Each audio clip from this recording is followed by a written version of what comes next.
It was a bright morning, yet the mansion felt darker ever. Sunlight streamed through the tall windows, the marble floor painting golden lines across. Inside the nursery, silence screamed louder than. The millionaire couldn't take it anymore, until the nanny whispered the truth. When the millionaire, Evelyn Hart, stepped out of her sleek black window, exhaustion clung to her like perfume. The world saw a powerful woman, owner of a billion-dollar fashion empire, gracing magazine covers, winning awards. But no one saw what was breaking inside her. Her mansion was silent, sunlight pooling through the tall glass walls. It was supposed to feel like success, but lately, all it felt like was empty. Evelyn had everything: wealth, beauty, respect. Yet her heart was a battlefield of loneliness and guilt. Her husband had died years ago, and though her 6-year-old son, Liam, was the one reason she kept going, she had barely seen him in weeks. Her schedule, her board meetings, her world, everything seemed more demanding than motherhood. She sighed, slipping off her heels. "Where's Liam?" she asked the butler. Before he could answer, a burst of laughter echoed from the backyard, a sound she hadn't heard in a long time. Evelyn frowned, following it to the patio. And there, in the middle of the garden, she froze. Her janitor, a humble man named Ben, and her nanny, Maria, were sitting near a large inflatable water tube. Inside it, her son Liam was splashing gleefully, his tiny hands flinging water, his laughter echoing across the marble walls. Ben had his trousers rolled up, pretending to be a pirate, while Liam squealed, "No, Captain Ben. Don't steal my ship." Maria sat nearby, clapping and cheering, tears of joy in her eyes. And Evelyn? She just stood there, frozen, watching her son smile in a way she hadn't seen in months. But then, pride turned into something sharp and bitter. "How dare they?" she thought. "My staff, playing in my backyard like it's a circus." "Stop this!" Evelyn's voice sliced through the air. Everyone went still. The water stopped splashing. Liam's laughter died. Ben quickly stood up, face pale, mumbling, "Ma'am, I'm so sorry, we were just." "Just what?" Evelyn snapped. "You're paid to work, not play. What kind of example are you setting for my son?" Liam's eyes welled up. "Mommy, please, we were just having fun." Evelyn's heart cracked a little, but pride wouldn't let her show it. She pointed toward the house.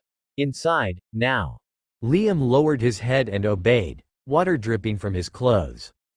As soon as he was gone, Evelyn turned to Maria, the nanny. "And you allowed this nonsense?" Maria took a deep breath.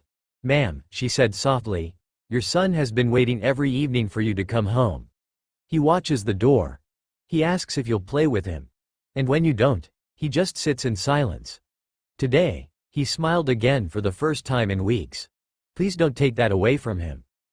Evelyn's lips trembled, but she stayed silent. She turned to leave, when Ben spoke quietly, "Ma'am, I didn't mean any disrespect.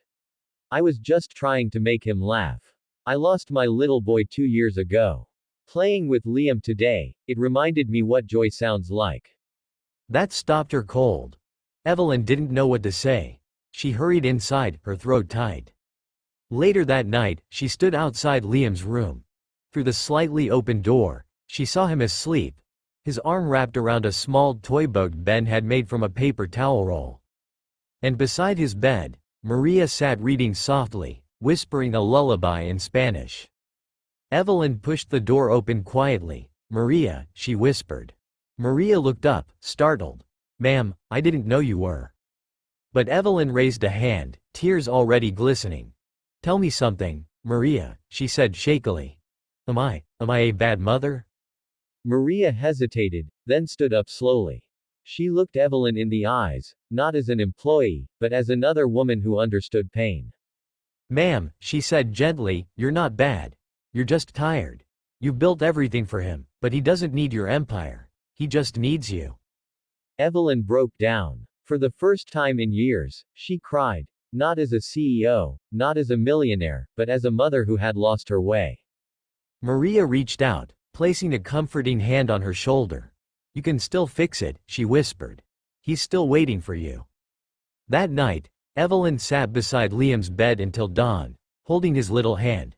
She whispered promises, not of toys or trips, but of time, of love, of being there. The next morning, when the sun rose, Evelyn didn't rush to her office. Instead, she changed into jeans, rolled up her sleeves, and walked into the garden. "Captain Ben," she called with a smile, "are you ready for battle?" Ben blinked, confused, until he saw the water tube in her hand. Liam came running, squealing with joy. And that day, for the first time in forever, the mansion was filled with laughter again. The nanny watched from the porch, a tear slipping down her cheek. She whispered under her breath, not to Evelyn, not to Liam, but to the wind itself. Sometimes, all it takes to heal a heart is truth spoken softly. Moral: money builds walls. Truth and kindness break them. No matter how powerful or broken you become, love, the simplest, quietest kind, will always bring you home.